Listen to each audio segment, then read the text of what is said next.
I really didn't want to have to record this video, but I really feel the need to do so. Today, I'm going to share with you why the 50% gray layer for dodging and burning is not stupid. Hey everybody, Blake Rudis here with F64Academy.com. And yes, this video is all about why the 50% gray layer is not stupid. It's actually a very powerful tool in your workflow if you are dodging and burning. But the reason why I'm creating this video is the important thing. A very large, reputable Photoshop instructor and YouTube channel made a video claiming that the 50% gray layer may be considered stupid. Well, at least they did in the title. The video and the instructor was very open for discussion about the 50% gray layer, but kind of saying that maybe these tools are archaic for dodging and burning, the 50% gray layer and the dodge and burn tools. And with the method that the instructor proposed, I completely 100% agree that this might be an archaic method. But because of the influx of emails and comments that I get every single time I make a video with dodging and burning, it has led me to create this video for you.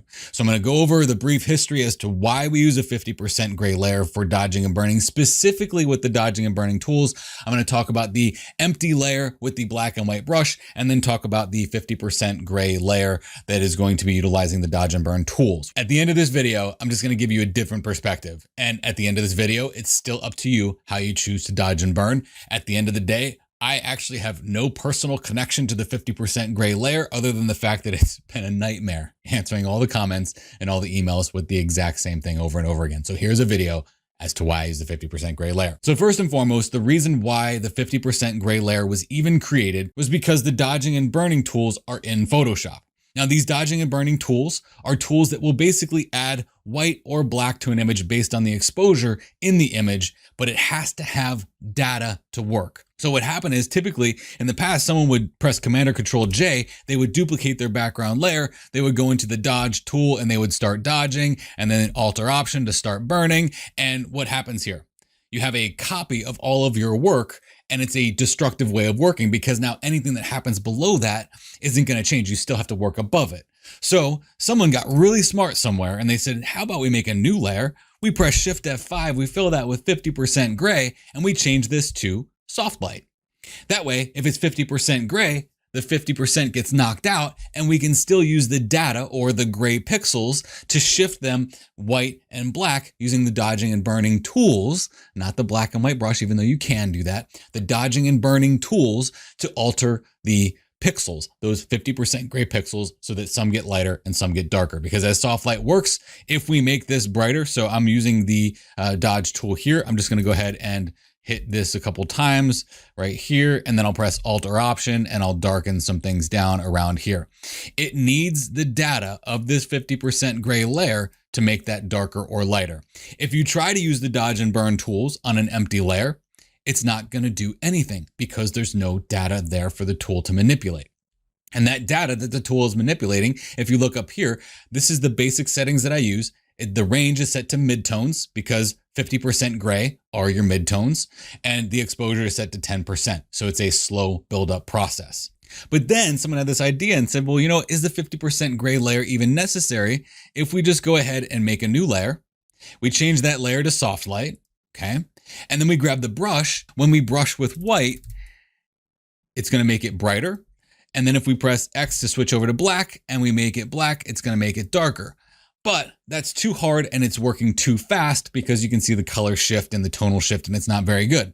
So then someone was like, well, you know, scratch that. Let's erase that. Okay, we're going to erase all that when we're using our eraser tool, which I think is archaic. And then we're going to take the fill of our brush down to maybe 1 or 2%.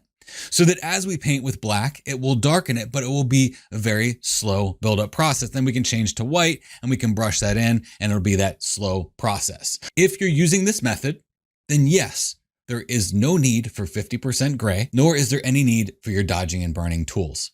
However, recently I proposed a method for dodging and burning that uses the linear light blend mode with a very low fill on a 50% gray layer. I'll post a video here in the description. I'll also post it at the end so that you can see that video. I don't want to cover that again because I covered it extensively on my YouTube channel. So that's the brief history on why we needed the 50% gray layer to begin with. Now I'm going to give you 4 reasons why this dodging and burning with the 50% gray layer and the dodge and burn tools is still a very valid way to do it. The first reason you might have gathered actually comes from my flow on my brush being now 2%. Now, you might not think that's a big deal because it does do a great job of controlling how much black and white goes onto the image, and you can build that up.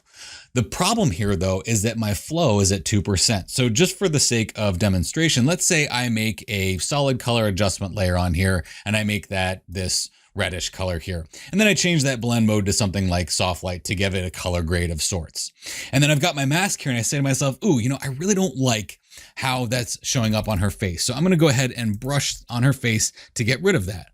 And I'm brushing and I'm brushing and I'm brushing and I'm brushing, and it's not going away. Why not? Because my flow is at 2%. So then I have to come up here and change my flow back to 100%, and then I can brush that away. Okay, this is just for the sake of an example here. The problem that I see, the number one problem I see with doing this on a blank layer with the flow at 2% is take one of the most versatile tools that you have in Photoshop, your brush, and you now give it a handicap so that it doesn't work on other layers that you might need it, specifically with masking. So that's the first reason, the flow of the brush. And the second reason why I actually like the dodging and burning layer being on a 50% gray layer is just even looking at this layers palette right now. Look right here. This is the linear light 15% flow brush with the black and white method. I know that this is actually my dodging and burning layer because it's gray in my palette. I know right off the bat that that's a dodging and burning layer. So if I change that to the linear light blend mode at about that 15%, we have a really nice dodge and burn, and we can see it very clearly. Now, is that dodge and burn going to be any different than using the linear light method right here on a painted black and white? Not necessarily. You can still use my method of the linear light blend mode on a blank layer with your black and white brush. The problem is it's just not as easily recognizable when you're looking at your layers palette to know that that 50% gray layer is in fact my dodge and burn layer. Now, this is on a portrait, but it doesn't matter if you're working with an architectural image or a landscape image. No matter what you're working with, that layer is going to pop out at you like a sore thumb saying, hey, I'm your dodge and burn layer. And we start to recognize that and we start to know that. It makes it easier for recognition while we're working on our image. The third reason I have here is more about the idea of using this as the linear light blend mode at 15% instead of using the soft light at 100%. And the big reason for that is if I have this one set to soft light right here at 100%, and that's the brushing that I've done on this image for my dodging and burning. If I want any more, I've got to duplicate that layer. Command-Control J in order to get it to be deeper and darker, right? So sometimes you want to be able to fluctuate that contrast that you've added with your dodging and burning efforts, and you don't want to continually try to brush and brush and brush and brush and brush because then it becomes unnatural. So the reason why I prefer this method with the linear light blend mode on the 50% gray is it's easily recognizable. It's not using my brush, so I don't have to use that flow at 2%. And if I do need to do some masking, which I can do on this layer if I needed to do that, my brush is already set to 100%. But here's the cool part, is that if I want more out of this, I don't have to worry about duplicating the layer. I can just increase the fill of that linear light adjustment there, and it makes my dodging and burning efforts increase the contrast in the image. I'm not saying that you'd ever want to go this high, but it also gives me the ability to fluctuate down a little bit too, to make it not so strong, so we can get a really nice natural dodging and burning approach. The fourth and final reason why I prefer this method with the 50% gray layer with the linear light blend mode at 15% comes down to the difference between soft light and linear light. So the linear light blend mode by nature is only going to target the luminance values of things. It's not going to target those colors like the soft light blend mode does. So it keeps your dodging and burning efforts actually a little bit more natural because it's not going to be shifting the colors. And what I've seen and some of the things that people have suggested to me is that if the soft light blend mode creates a color cast, then they will do something in their workflow above that to offset the color cast that they get from the soft light. Well, just don't use soft light. You don't have to worry about that. That's really not about the blank layer. That's more about the process of dodging and burning. I feel that the linear light blend mode at 15% on a gray layer with your dodging and burning tools is a far superior method to any other method out there. You've seen all the reasons why. It compartmentalizes your tools so that you're using the dodging and burning tools for what they're supposed to be used for.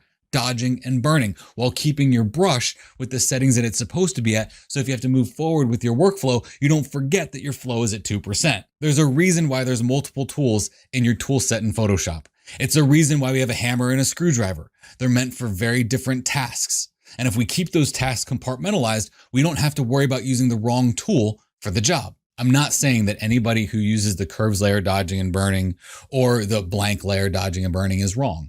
Those are definitely different ways that you can do it. What I am saying though is that the 50% gray layer and the dodging and burning tools is not archaic. It's not useless. They have a place in your workflow mainly for compartmentalizing the things that you do when you need to do them. At the end of the day, there's really no stupid thing you can do in Photoshop. There's a lot of things that are more efficient. There's a lot of ways that things are better.